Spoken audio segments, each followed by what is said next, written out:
जोड़ी हो से मगे जवानी के बुझावेला रानी पानी हौ कम गे जवानी के बुझावेला रानी पानी हौ कम गे हमारो देखे तू देखे जोड़ी हो से मगे हमारो देखे तू देखे जोड़ी हो से मगे जवानी के बुझावेला रानी पानी हौ कम गे जवानी के बुझावेला रानी पानी हौ कम गे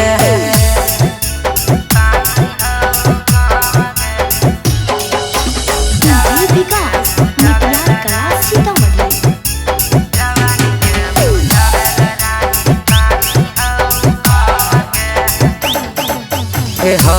कौन कमी छौरी हमारा बताओगे करे न कोनो बहाना जल्दी से सटागे हौ कौन कमी छौरी हमारा बताओगे करे न कोनो बहाना जल्दी से सटागे सब सुख देबौ सोहिया से न कम गे सब सुख देबौ सोहिया से न कम गे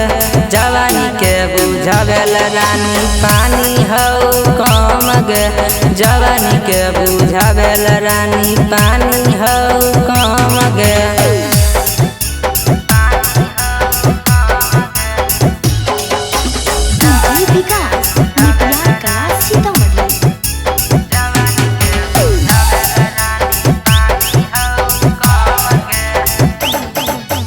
मारे ना मुस्की दे देना चुस्की कुमार के मजा उठाओगे